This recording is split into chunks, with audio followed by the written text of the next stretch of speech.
ഞാൻ നിനക്ക് വെക്കുന്നു എന്നേക്കും സന്തോഷിക്കാൻ ഇപ്പോഴാണ് സന്ദേശം സമയമാണ് വായിക്കുമ്പോൾ ജീവിതോത്ഥാനത്തെ കുറിച്ച് ഒരു കാര്യം അത്യത്തിൽ എന്താണ് ഭവനപ്പണക്കാരിൽ എന്തെങ്കിലും ഉണ്ടായിരുന്നെങ്കിൽ നല്ല യാതൊരു ഇത് നടത്തില്ല. അത് അത്യത്തിൽ നോക്കുന്നവർക്കല്ല എന്തുകൊണ്ടാണ് ഇത് പറയാൻ കാര്യം. ദൈവത്തിന്റെ ഇതിനെ പറയുകയാണ് ദൈവം എനിക്ക് വിസ്തരിച്ചിരിക്കും.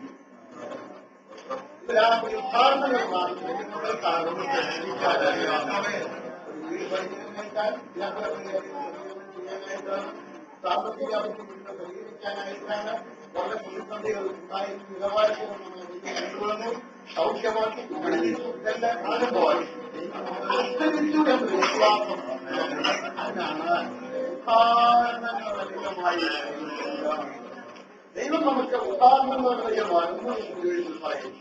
അർത്ഥവാദം പറയുന്നത് അവർ മരണത്തിൽ നിന്നുള്ള വീട്ടുപോക്ക്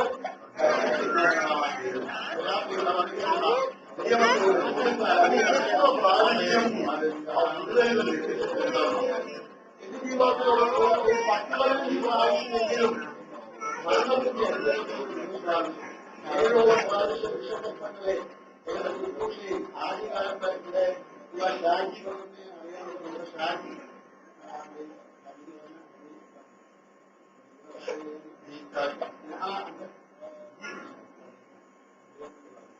അവരുടെ ഏരിയയിൽ ഞാൻ പ്രതീക്ഷിക്കുന്ന കാലത്ത് അമ്പത്തെ കാലത്ത് നമ്മുടെ ഗൾഫിലെ കോൺഗ്രസില്ല ഈ വലിയ റിസൾട്ടായിട്ട് അധികമാണ് രാത്രി നടന്നു പോകുന്നത്. ഓരോ നദിക്കാരുടെയും ശേഷം 2 കിലോമീറ്ററോളം നടന്നാണ് ഈ പ്രഥമയ്ക്ക് എല്ലാം ഇറങ്ങി വരികയാണ്. വരുന്ന വഴിക്ക് തോറും വരുമ്പോൾ കിടക്കുന്ന വലിയൊക്കെ അങ്ങോട്ട് പോകാൻ യാതൊരു പ്രവൃത്തിയില്ല. ഞാൻ പറഞ്ഞ വിശ്വസനങ്ങളെ കുറിച്ചാണ് പറയുന്നത്. അങ്ങനെ എത്ര പ്രാവശ്യം ഈ നിന്ന ഇടങ്ങളിലൊക്കെ ഞങ്ങൾ ഉപദ്രവിക്കാനായിട്ട് വന്ന് ഒരു പ്രാവശ്യം ഇതിന്റെ പറയുമ്പോൾ ബോർഡായിട്ട്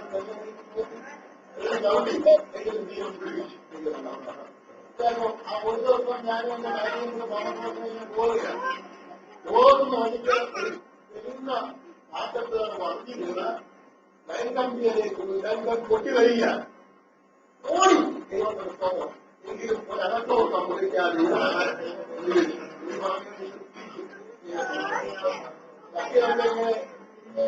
തർക്കം നാളെ സമയത്ത്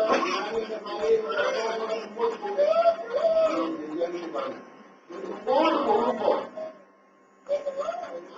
വളരെ പുള്ളിക്കാർക്ക് നോക്കുമ്പോൾ ഞങ്ങൾ രണ്ടുപേരും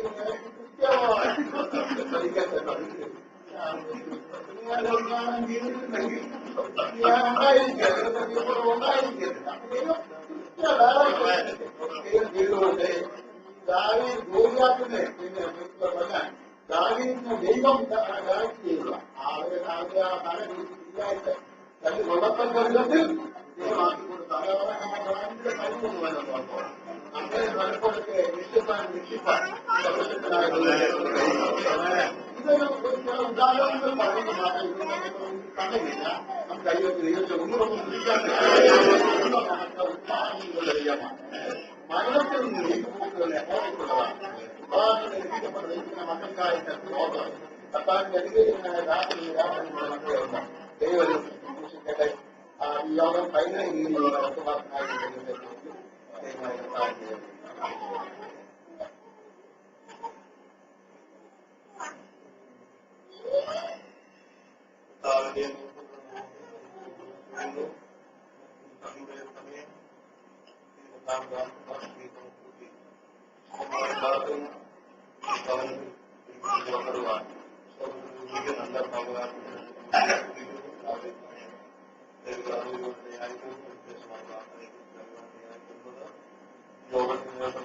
ദാസന്മാർ പുറപ്പെട്ട പ്രകടനങ്ങൾ ഒരു മാസത്തിനെല്ലാം കർത്താവായി അറിയിക്കുന്നു. രാത്രി കാരണം ഈ പുറപ്പെട്ട അവസരങ്ങൾ വളരെ അനുഗ്രഹമായി തീരുമാനാകട്ടെ. ധാരാളമായി തീരുമാനാകട്ടെ. ധാരാളമായ പ്രാർത്ഥനകളെ പ്രാർത്ഥന കൊണ്ടുകൊള്ളുവാൻ ദൈവത്തിനും ഒരിക്കലായി സ്തുതിക്കുന്നു. ദീർഘവർഷം കർത്താവിന് കർത്താവ് നൽകി അദ്ദേഹമെന്നത് രാത്രി കാലങ്ങളിലൂടെയായി നല്ല പ്രവകാശത്തിനായി സ്തുതിക്കുന്നു. പ്രതീക്ഷയോടെ നാം ദൈവത്തിലായിരിക്കുമ്പോൾ ദൈവത്തിന്റെ വചനമാണല്ലോ കർത്താവ് ദൈവത്തേക്ക് വേണ്ടയായിരിക്കും. അതുപോലെ പ്രാർത്ഥനയോടെ നമുക്ക് ദൈവത്തിനായിരിക്കാൻ വളരെ അനുഗ്രഹമായി തീരുമാനത്തെ അതിന്റെ ആധാരമായി മൂന്നാമതായി അതിന്റെ അഞ്ചാമത്തെ വാക്യം യോഗനാന്റെ മൂന്നാമത്തെ പാപങ്ങളെ നീക്കുവാൻ അവൻ പ്രത്യക്ഷനാകുമെന്ന് നിങ്ങൾ അറിയുന്നു. പാപങ്ങളെ നീക്കുവാൻ അവൻ പ്രത്യക്ഷനാകുമെന്ന് നിങ്ങൾ അറിയുന്നു.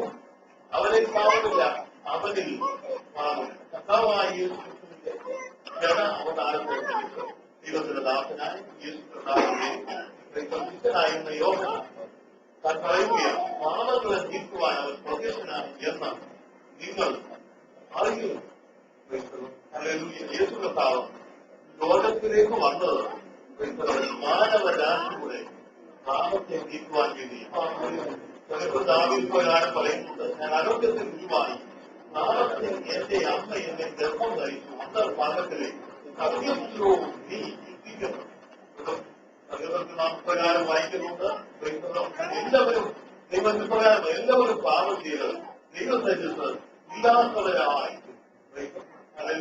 ഇപ്പോൾ പാപങ്ങളെ നീക്കുവാനാണ് യേശു കർത്താവ് ലോകത്തിൽ പ്രത്യക്ഷനായത്.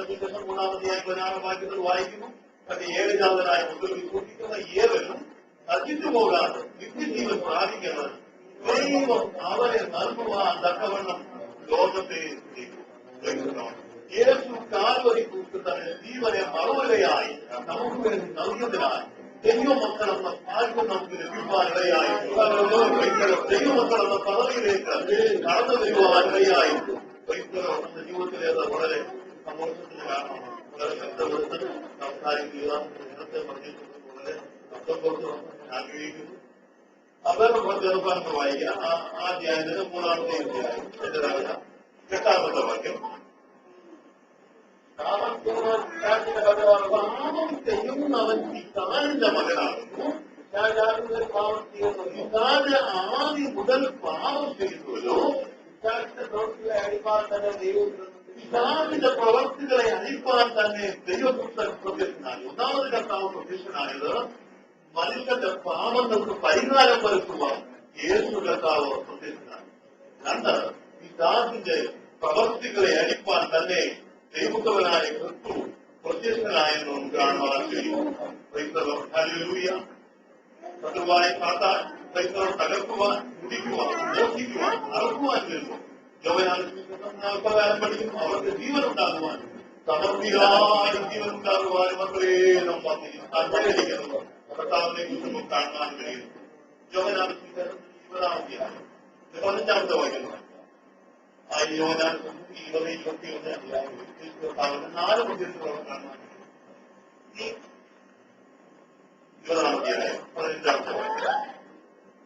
നീ കരയുന്നത് എന്ത്? അവളോട് നീ കരയുന്നത് എന്ത്? ആരെ തിരയുന്നു എന്ന് ചോദിച്ചു. യേശു കർത്താവിന്റെ മരണ പുനരുത്ഥാനങ്ങൾക്ക് ശേഷം കർത്താവ് പ്രത്യക്ഷപ്പെട്ട ഒരു സംഭവമാണ് വേർപാട് കാണാൻ കഴിയുന്നത്. യേശു കർത്താവിന്റെ കല്ലറ വാതിൽ നിന്ന് മറ്റൊരാൾക്ക് മറിയിൽ നിന്ന് കരയുകയാണ്.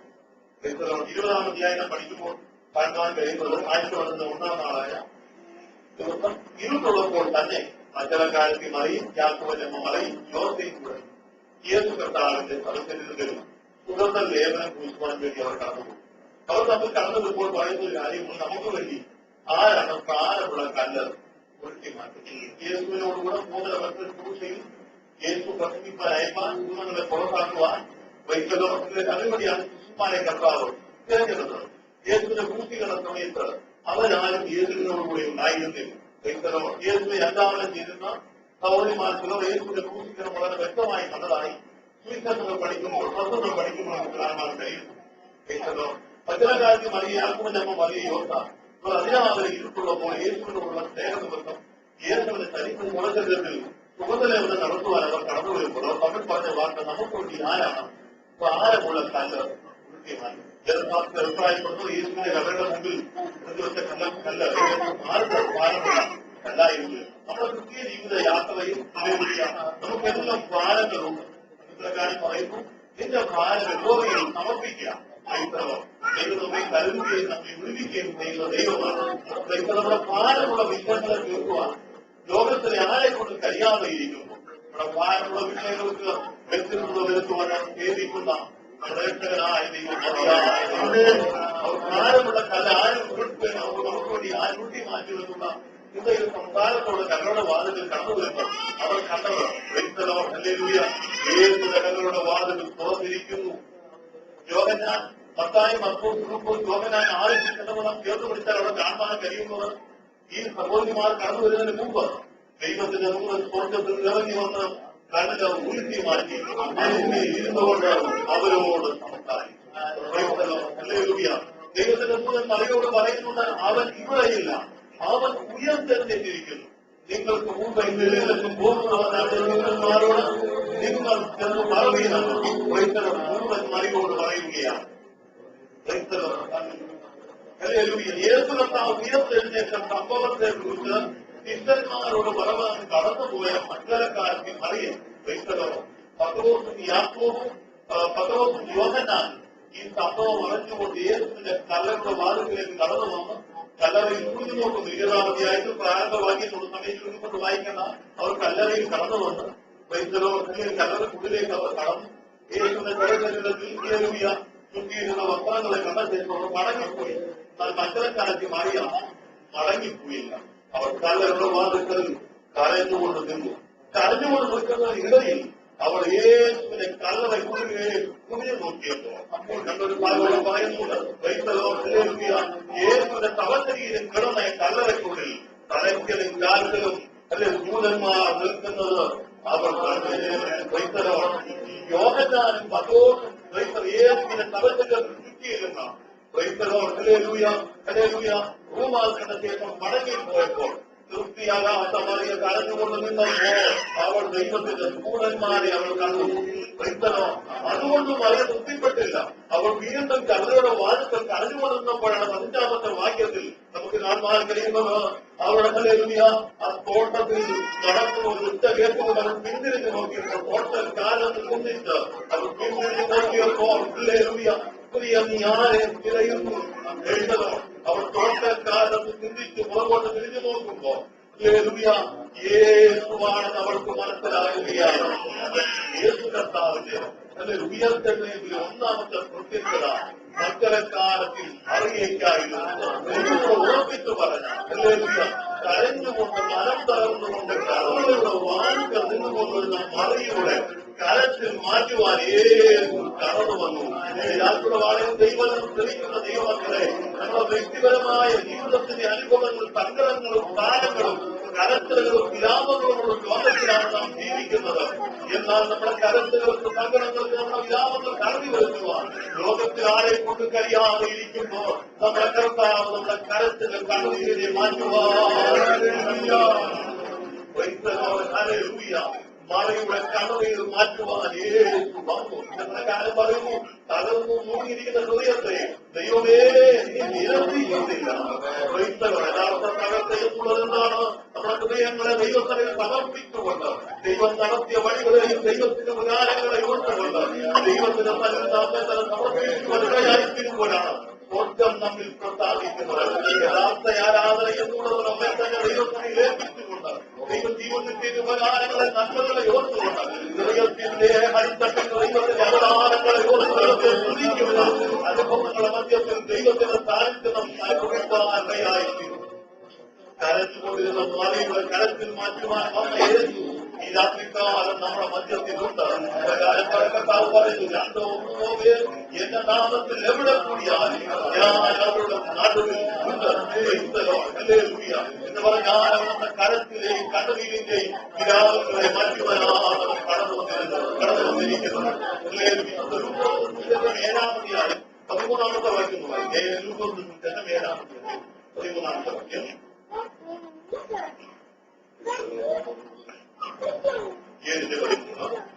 അവളെ കണ്ടിട്ട് കർത്താവ് മനസ്സറിഞ്ഞ് അവളെ കണ്ടിട്ടും കർത്താവ് മനസ്സറിഞ്ഞ് അവളോട് കരയേണ്ട എന്ന് പറഞ്ഞു. നൈനിലെ വിധവയായ സ്ത്രീയെ കുറിച്ചാണ് ലൂക്കോസ് 7-ാമത്തെ 13-ാമത്തെ വാക്യത്തിൽ കാണാൻ കഴിയുന്നത്. ക്രൈസ്തവോ തനിക്കുള്ള മകൻ ലോകത്തിൽ നിന്നും മരിച്ചു മാറ്റപ്പെട്ടു.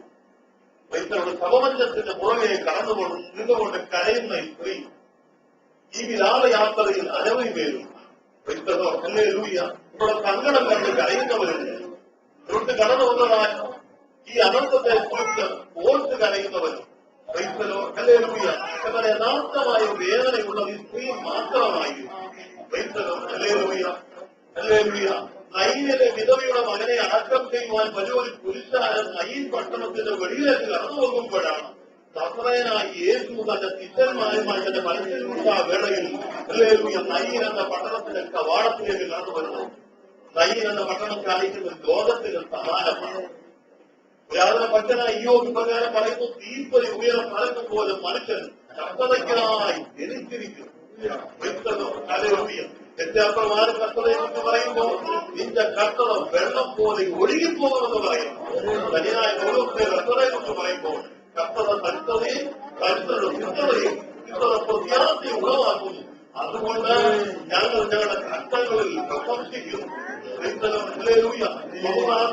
ദൈവത്തിനായ മോശം പറയുന്നത് പറഞ്ഞുണ്ട്, നീ ഞങ്ങളെ ഗ്രഹിപ്പിച്ച സംവത്സരങ്ങൾ ഞങ്ങൾ അനന്തം അനുഭവിച്ച സംവത്സരങ്ങൾക്ക് തക്കവണ്ണം ഞങ്ങളെ വീണ്ടും ജീവിപ്പിക്കണം. ദൈവം ഗ്രഹിപ്പിച്ച ദിവസങ്ങൾ ചില വ്യക്തിപരമായ ചില അനുഭവങ്ങൾ ദൈവത്തിന്റെ കരം അവരുടെ ജീവിതത്തിൽ ചില ദിവസങ്ങളിലേക്ക് മാത്രം ഭാരമായി നിൽക്കുന്ന അനുഭവമുണ്ട്. ദീർഘവർഷങ്ങളായ രോഗക്കിടക്കയിൽ കിടന്നുകൊണ്ട് അയ്യം വിളിക്കുന്ന പരിണമിക്കുന്ന അനവധി പേരെ അനുഭവത്തെ ഞാൻ കണ്ടിട്ടുണ്ട്. ഒരിക്കലോ ജീവനോടെ ശരീരത്തിൽ നിന്ന് പുഴു തുറച്ചു വരുന്ന ഞാൻ ചില വ്യക്തികളെ കണ്ടിട്ടുണ്ട്. കാരണം അവർ അനുഭവിച്ച ജീവിതത്തിന്റെ അനുഭവങ്ങളിൽ അത്യന്തമായ കർമ്മങ്ങളുടെ മധ്യത്തിൽ ദൈവത്തിന്റെ കലവോടെ ദൈവത്തിൽ ഭാരമായി എന്ന് അവർ ചിന്തിച്ചില്ല. ഹല്ലേലൂയ ദൈവത്തിന്റെ കൃപയ്ക്ക് വേണ്ടി അവർ അപേക്ഷിച്ചു. ദൈവം ക്ലേശിച്ച ദിവസങ്ങൾ അനന്തം അനുഭവിച്ച സംവത്സരങ്ങൾ ഉണ്ടായിരുന്നു. എന്നാൽ മോശയുടെ ദൈവത്തോട് പ്രാർത്ഥിക്കുകയാണ്, നീ ഞങ്ങളെ ക്ലേശിപ്പിച്ച ദിവസങ്ങൾക്കും ഞങ്ങൾ അനന്തം അനുഭവിച്ച സംവത്സരങ്ങൾക്ക് തക്കവണ്ണം ഞങ്ങളെ ജീവിപ്പിക്കാനേ. ഹല്ലേലൂയ ആത്മാരെ കഴിയുന്നത് ഹല്ലേലൂയ ഈ സ്ത്രീ കരയുകയാണ്. ഹല്ലേലൂയ ഇത്രയും പേര് കൂട്ടത്തിൽ തന്നെയും യഥാർത്ഥമായ ഹൃദയത്തിന്റെ അടിത്തട്ടിൽ നിന്ന് ദൈവമേ എന്നോട് സംസാരിക്കണമെന്ന് സങ്കടം അറിയണമെന്ന് വാസ്തവമായി പറയുമ്പോൾ വ്യക്തിയോട് സംസാരിക്കും. അവളുടേതായ മകന്റെ ശവസംസ്കാരത്തിന് വലിയൊരു പുരുഷാരമുണ്ടായിരുന്നെന്നാണ് പറയുന്നത്. എന്നാൽ യേശു അവരുടെ ആരുടെ അടുക്കൽ കടന്നുപോയില്ല. യഥാർത്ഥമായി സങ്കടപ്പെട്ട വ്യാകുലപ്പെട്ട കരഞ്ഞുകൊണ്ടിരുന്ന വിധവയുടെ അടുക്കലേക്കാണ് കർത്താവ് ചെന്നിട്ട് അവരോട് പറയുകയാണ്, നീ കരയേണ്ട.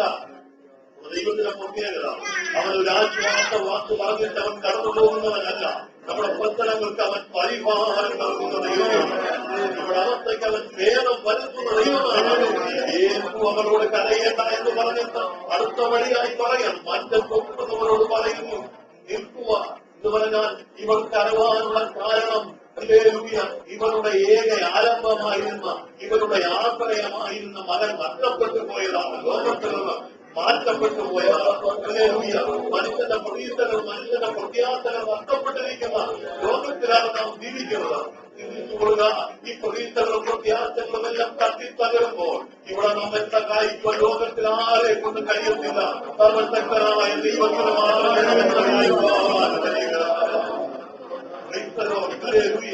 യേശു മനുഷ്യ ചുമത്തുന്നവരോട് പറയുകയാണ്, യേശു ഭാര്യക്കാരനോട് പറഞ്ഞ് ഏകദേശം എന്ന് പറഞ്ഞാൽ ഇവിടെ കരവാനുള്ള കാരണം ഒന്നുകൂടെ വളരെ ആഴമായി ചിന്തിക്കാം. ഇവിടെ തലമുറ നഷ്ടപ്പെട്ട റോസിലുള്ള ആളുകൾ കരഞ്ഞത് ഇവിടെ ഏക ആലംബം ഇവിടെ യാത്രയായിരുന്ന മനം നഷ്ടപ്പെട്ടു പോയ അനുഭവത്തെ അറിഞ്ഞുകൊണ്ടാണ് ഹൃദയത്തിന്റെ അടിത്തട്ടിലൂടെ അവർ കരഞ്ഞത്. അവർ കരഞ്ഞെ കണ്ടുകൊണ്ട് സമീപേ വരികയാണ്. എല്ലാവരും ദൈവത്തിനെ കേൾക്കുമ്പോൾ ജീവിതത്തിൽ ഏത് അനുഭവം നാം മറ്റ ബോധത്തോടെ ആയിരിക്കുന്നു. തകർത്തുള്ള ഒരു ഹൃദയത്തോടെയാണ് ദൈവസന്നിധിയിലായിരിക്കുന്നത്. സങ്കടപ്പെടുന്ന നീറുന്ന ഹൃദയത്തോടെയാണ് ആയിരിക്കുന്നുവെങ്കിൽ നമ്മുടെ അരിമനാഥനായ കർത്താവ് അവൻ നമ്മെ വിടുവിക്കുകയും നമ്മെ ആശ്വസിപ്പിക്കുകയും നമ്മുടെ ഇരുപതാമത്തെ 21 വാക്യം കർത്താവിന്റെ 20 21 പിന്നെയും അവരോട് യേശു പിന്നെയും അവരോട് നിങ്ങൾക്ക് സമാധാനം പിതാവിനെ അയച്ചതുപോലെ ഞാനും നിങ്ങളെ എന്നെ അയച്ചതുപോലെ ഞാനും നിങ്ങളെ അയക്കും. യഹൂദന്മാരെ പേരിട്ട് വാതിലടച്ചിരുന്ന ശിഷ്യന്മാരുടെ ഭയത്തെ മാറ്റുവാനാണ് യേശു ഇവിടെ പ്രത്യക്ഷപ്പെട്ടത്. മൂന്നാമത്തെ കാലം കർത്താവ് കൂടെ ഉണ്ടായിരുന്നോ ശിഷ്യന്മാർക്ക് സമൂഹത്തിൽ മാന്യതയുണ്ടായി. അവരുടെ പ്രതീക്ഷകൾക്ക് എല്ലാം തെറ്റിച്ചുകൊണ്ട് യഹൂദൻ യേശുവിനെ കാൽവരിൽ പൂജിക്കുവാൻ ഇടയായിരുന്നു. യേശുവിനെ പൂജിച്ച യഹൂദൻ തന്നെ തങ്ങൾക്കും അപകടകരമായ രീതിയിലേക്ക് തങ്ങളുടെ ജീവിതവും മാറ്റപ്പെടുമെന്ന് അറിഞ്ഞുകൊണ്ട് അവർ ഭയപ്പെട്ടുകൊണ്ട് അവർ ആയിരിക്കുമ്പോൾ അവരുടെ സംശയത്തെ മാറ്റുവാൻ യേശു പ്രത്യക്ഷപ്പെട്ടു. യഹൂദന്മാരെ പേടിച്ച് വാദടത്ത് പോയിക്കൊള്ളിലായിരുന്ന ശിഷ്യന്മാരുടെ ഭയത്തെ മാറ്റുവാൻ യേശു പ്രത്യക്ഷപ്പെട്ടു. നാം എല്ലാവരും ഭയന്നവരും ലോകത്തിലാണ് ജീവിക്കുന്നത്. എല്ലാവരെയും ഭയത്തിൽ നാം അടിമകളാണ്. പ്രായമുള്ളവർ ശരീര പീഡത്തെ കൊണ്ട് ഭാരപ്പെടുന്നു. ജോലിയിൽ ഭയമുണ്ട്, സ്കൂളിൽ കടന്നുകൊണ്ട് കുഞ്ഞുങ്ങൾക്ക് ടെൻഷനുണ്ട്. എല്ലാവരും ഇവിടെ ഭയത്തിന് അടിമകളാണ്. എന്നാൽ സംഘടനക്കാരൻ പറഞ്ഞിരിക്കുന്നത് നീ എന്നെ സകല ഭയത്തിൽ വിടിവിച്ചിരിക്കുന്നു എന്നുള്ളതാണ്. ഓർമ്മിക്കുന്നല്ലോ രാത്രിയിലെ ഭയത്തെയും പരമ്പരയും ഇരുപത്തെയും മഹാമാരിയെ വർഷത്തെ 1000 പേരും ഇതിന്റെ വരുന്നവർ 10,000 പേരിക്കും. അത് കഴിഞ്ഞ നമ്മുടെ ശില്പികളാണ് പ്രകാരമാണ് ഒരു ദൈവത്തിനെതിരായി 11,000 ശത്രുവുണ്ട്. എന്റെ വർഷത്തെ 1000 പേരും പലർക്ക് 11,000 അപ്പൊ 11,000 എന്ന് പറഞ്ഞാൽ ഒരു ദൈവത്തെ ആരാധിക്കുന്ന ഒരു ദൈവമെങ്കിൽ അവരെ 11,000 ഒരു 10 പേരുണ്ടെങ്കിലും അവർ 100 പേരുണ്ടെങ്കിൽ ഞങ്ങളെ കുറിച്ച് ചിന്തിക്കാനിടയായിരുന്നു. അപ്പോൾ ദൈവദാസന്മാരുടെ ഉത്തരവാദിത്വം എത്ര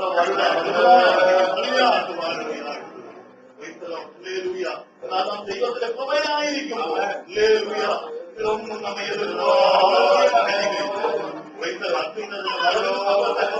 ായിരിക്കുമ്പോൾ ദൈവത്തിന്റെ ഗുണം നമുക്ക് ശിഷ്യന്മാരുടെ സംശയത്തെ മാറ്റുവാൻ അവരുടെ ഭയത്തെ മാറ്റുവാൻ യേശു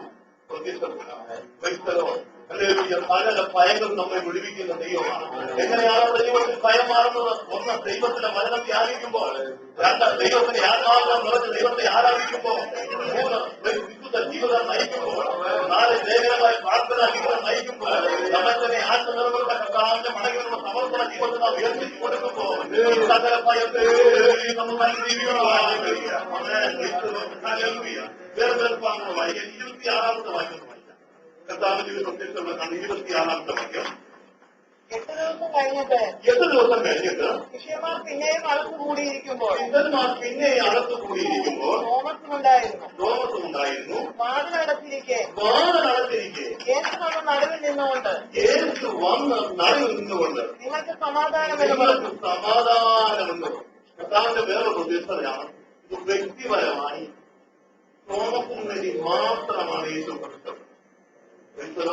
ആദ്യമേ കൂടിയിരുന്ന ശിഷ്യന്മാരുടെ ഭയത്തെ മാറ്റുവാൻ യേശു പ്രത്യക്ഷപ്പെട്ട അവസ്ഥയെ കുറിച്ച് മറ്റുള്ള ശിഷ്യന്മാർ തോമസിനത് പറഞ്ഞപ്പോ തോമസ് പറയുകയാണ്, ഞാൻ വിശ്വസിക്കണമെങ്കിൽ യേശു കർത്താവിന്റെ കയ്യിലെയും കാലിലെയും ആടിപ്പെണ്ണുകളും വിലാപവും വിലകെട്ട് എനിക്ക് ഉറപ്പ് വന്നതിന് ശേഷം മാത്രമേ ഞാൻ വിശ്വസിക്കുകയുള്ളൂ. ശിഷ്യന്മാരുമായി തോമസ് തർക്കിച്ചുകൊണ്ടിരിക്കുമ്പോഴാണ് യേശു തോമസിന്റെ സംശയത്തെ മാറ്റുവാൻ യേശു പ്രത്യക്ഷപ്പെട്ടു. തിരുവനന്തപുരം പറയുന്നു, സംശയിക്കുന്നവൻ ദൈവത്തിൽ നിന്ന് ഒന്നും പ്രാപിക്കുന്നു. തിരുവനന്തപുരത്തിൽ പറഞ്ഞിരിക്കുന്ന എല്ലാ അനുഗ്രഹത്തിന്റെയും ഉറവിടം വിശ്വാസമാണ്.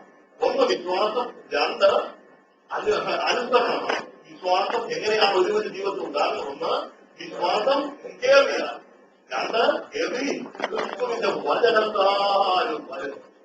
നാം രക്ഷിക്കപ്പെട്ടത് എങ്ങനെയാണ്? യേശുവിന് വേണ്ടി ഹൃദയത്തെ സമർപ്പിച്ചത് എങ്ങനെയാണ്? ദൈവത്തിന്റെ വചനം കേട്ടപ്പോ, ദൈവത്തിന്റെ പരിശുദ്ധാത്മ ഹൃദയത്തിൽ ഇടപെട്ടപ്പോ ഹൃദയം നമ്മെ യേശുവിന് വേണ്ടി പുറത്തു കൊടുത്തു. സംഭവിച്ചതെന്താണ്? നമ്മുടെ പേര് ജീവന്റെ പുസ്തകത്തിൽ, ജീവന്റെ പുസ്തകത്തിൽ നമ്മുടെ പേര് എഴുതപ്പെട്ടു. സ്വർഗീയ പരീക്ഷയ്ക്ക് നാം മോഹരിക്കാരായ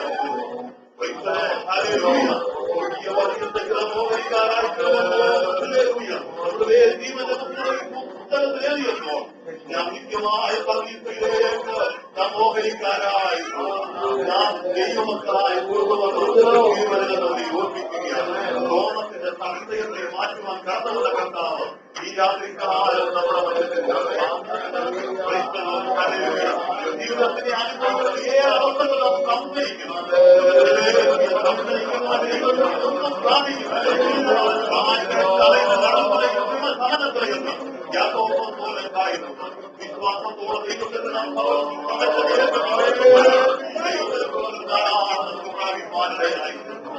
പ്രാപ്തരാക്കുന്നു. ദൈവത്തിന്റെ കൃപയും ദൈവത്തിന്റെ ശക്തിയുമാണ്. ഈ രാത്രിക്കാലം കേൾക്കപ്പെട്ട ഈ പാവങ്ങളെ നീക്കുവാൻ ദൈവത്തിനായി ക്രിസ്തു പ്രത്യക്ഷനായി, രണ്ട് പിതാവിന്റെ പ്രവർത്തികളെ അഴിപ്പാൻ പ്രത്യക്ഷനായി, മൂന്നാമത് കരഞ്ഞുകൊണ്ടിരിക്കുന്ന മഴയുടെ കരച്ചിലെ മാറ്റുവാൻ പ്രത്യക്ഷനായി, മാറ്റുവാൻ പ്രത്യക്ഷനായി, അഞ്ച് ഭയപ്പെടുന്ന ശിഷ്യന്മാരുടെ ഭയത്തെ മാറ്റുവാൻ യേശു പ്രത്യക്ഷനായി. ഈ രാത്രികാലം സമർപ്പിക്കുക. ജീവിതത്തിൽ ജയകരമായ ജീവിതത്തിന് വേണ്ടി ദൈവത്തിന്റെ ജീവിതത്തിൽ വരങ്ങളാണ് ഇടയാകുന്നത്.